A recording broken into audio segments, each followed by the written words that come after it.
These are the new metal releases for the weekend of May 10th, 2024. There were a lot of albums that came out this weekend, and normally I would have done full reviews for most of these, but I didn't have time, so I'm going to be doing short reviews in this video, so let's get into it.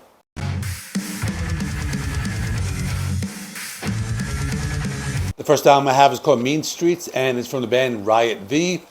Now this band goes back a long time. They've been around since the 70s. They became more popular in the 80s. They're one of the first heavy metal bands on the scene, but over the years they moved towards more of a power metal sound, and they also changed their name to Riot V, or it might be Riot 5, I don't know, let me know in the comments. I think this album was delayed a few times. I remember mentioning it in my video for my anticipated albums, and this is the band that had that weird mascot that looks like a seal, so that's probably how you're going to remember this band. So the opening track for this album is called Hail to the Warriors, and this one has some traditional heavy metal guitars, but the vocals and drums sound more like power metal. It has a very epic, fist-pumping type of sound. It has a big chorus. I thought it was pretty cool. The next song called Feel the Fire, this was one of the singles. This was more of a traditional heavy metal song. It was catchy, I like the guitar sound, and it's a good song. Then there was another one of the singles called High Noon. This was another power metal song with a very fast drum beat and very big vocals. Then there was the title track, Mean Street, and I like this one a lot. The main guitar riff reminded me of some classic Iron Maiden. I thought the album was pretty good. It was a mix of traditional heavy metal and power metal. The music seems to be a hybrid of those two genres, and the sound was very good. The album has a good production value. I think I'll give this one an 8 out of 10. It's just one of those bands that have been around for a long time, and they're still putting out some pretty good music.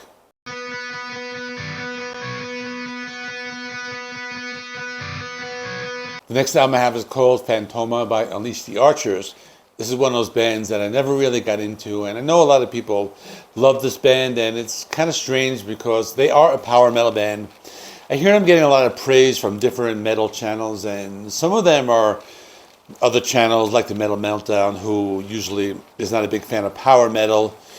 But there's something about this band that people love. But for some reason, I don't love them. I don't hate them. I just like them. But let's talk more about this. I like the fact that this band uses a lot of science fiction concepts. It's a concept album about a humanoid trying to find their place in the world, or something along those lines. It has something to do with AI as well. I like the storyline. It's cool whenever a band does like science fiction. I always like that. So that's a plus for me. I think the best songs are the ones that use the clean and harsh vocals, and they were more towards the middle of the album. For me, the best songs are that 3-song run, which is Buried in Code, The Collective, and Green and Glass. So Buried in Code is a really cool power metal song with some awesome drumming and cool futuristic interlude. Then the song The Collective sounds like a typical power metal song, but right in the middle it gets very dark and heavy with the harsher vocals, and there's this creepy chanting style vocals, and then it goes back to power metal. So I like that song a lot. And then Green and Glass sounds a lot like Nightwish, like that type of song. I really like the vocals. And let me also mention the vocalist Brittany Slays is very versatile. She's probably one of the best vocalists in the metal scene. And it's a good album overall. I'll give it a 7.5 out of 10. It may go up after I spend some more time with it, but I just wanted to like it a little more than I did. But that's my score for now.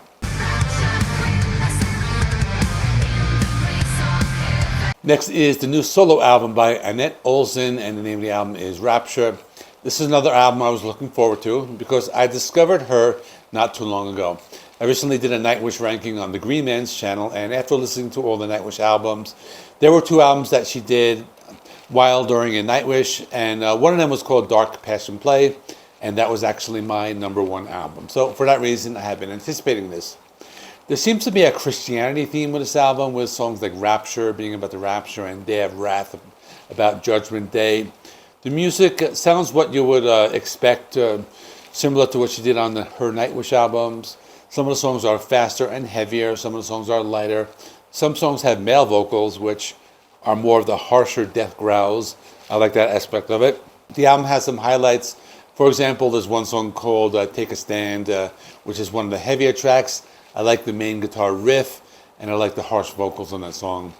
Otherwise, the rest of the album is pretty good. I don't think there are any weak moments, but at the same time, there is nothing spectacular or out of the ordinary. It's an overall good album. My score is a 7.5 out of 10. Maybe it will go up by the end of the month, but for now, that is what it is.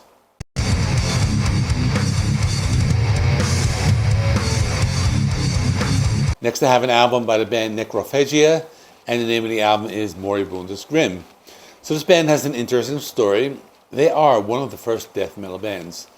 I mean, you hear about death metal, people argue who's the first death metal band, is it Possessed, is it Death, but I think this band was around almost the same time, so they could even be considered one of the pioneers. It's one of those bands that never really got the recognition they deserved. The band did some work with Phil Anselmo during the 90s, and I think they took a break at one point, but this album has a sad backstory because their founder and lead vocalist, whose name is Killjoy, died in 2018. So this is their last album and the last recordings with him on it. But I thought it was pretty good. I'm surprised the band is not more well known. The opening track is called House by the Cemetery. This is an introduction track. It has clips from a horror movie. It has eerie organ music, and then it goes into the title track, which is this very sick and vile death metal. It's that dirty, sludgy death metal that's a little on the slower side. We have the title track called Bleeding Torment, and at this point the album, for me at least, it kind of sounded more like a demo track. I think the production took a dip in quality, like from one song to the next, but it was a faster death metal type of song. Not easy to hear all the instruments, but the song was not too bad. Then there's a song called Mental Decay. This one sounded like they took the melody from that old classical music song. I had to look it up. It's called A Night on Bald Mountain by Mussorgsky. It was in the Toxic Avenger movie, if you remember that, from the 80s.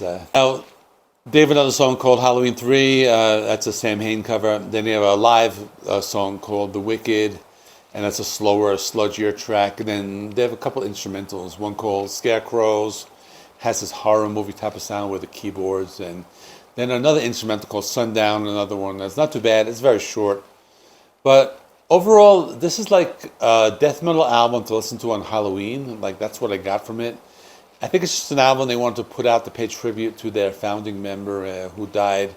So for me, it's okay. It's a 7 out of 10. It's a short album. It's only about 28 minutes long. But like I said, it's a good Halloween album. Break down the wall again! Next is the band Knocked Loose with You Won't Go Before You're Supposed To. This is a hardcore or metalcore band that's been getting a lot of buzz. I think if you would have asked me last week who this band was, I probably would have never heard of them, but for some reason I see a lot of channels talking about this band, and I decided to check them out. So I listened to the singles before this came out, and when I listened to this album, I thought it was pretty good. It was heavy stuff.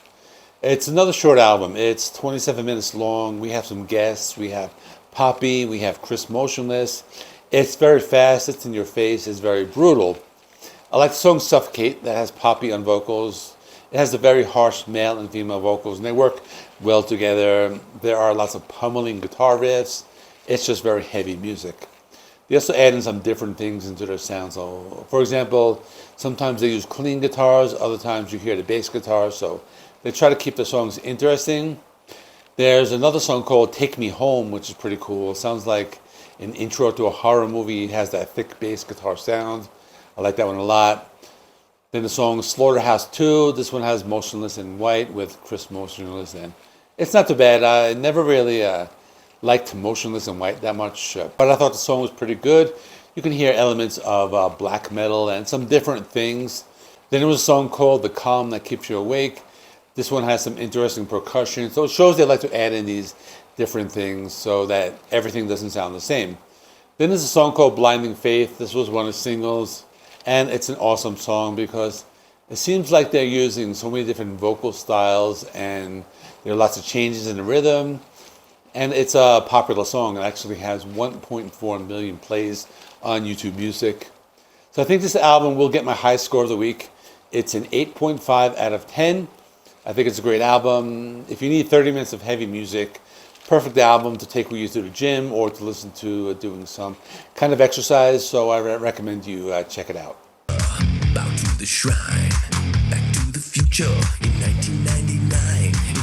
I have one more album to talk about, and it's by the band Powerman 5000. The name of the album is Abandoned Ship. So with all the new music coming out this weekend, I think people did not notice that Powerman 5000 had a new album out this weekend. I haven't seen anybody talk about it.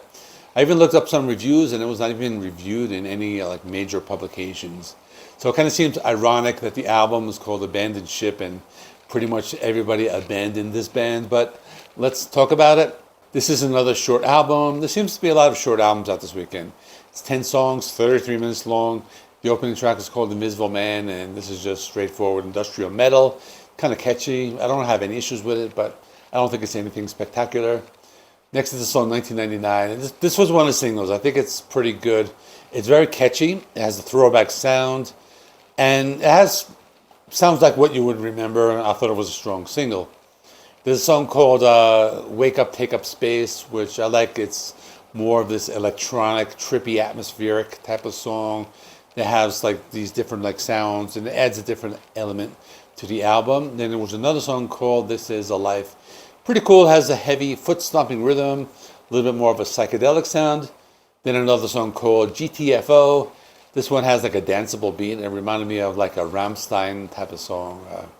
This is going to be my guilty pleasure album of the week. I liked it more than I thought I would. I kind of like was expecting something something I wouldn't like, but it sounds like music from the 2000s, and I'm a fan of that. I'll give this a 7.5 out of 10. It's a fun album. It's pretty cool. It's just a throwback album and something I can appreciate. So that is all. This was a very big weekend for music, so I didn't get a chance to listen to some of the more underground bands. It seems like a lot of big name bands released albums this weekend. But in the meantime, check out last week's episode of the best albums of May on the weekend of May 3rd. Please subscribe to this channel. I do rock and metal reviews. Sometimes I do full reviews. Other times I do short reviews in my weekly series, which I hope to continue. Thanks for watching. I'll see you in the next one.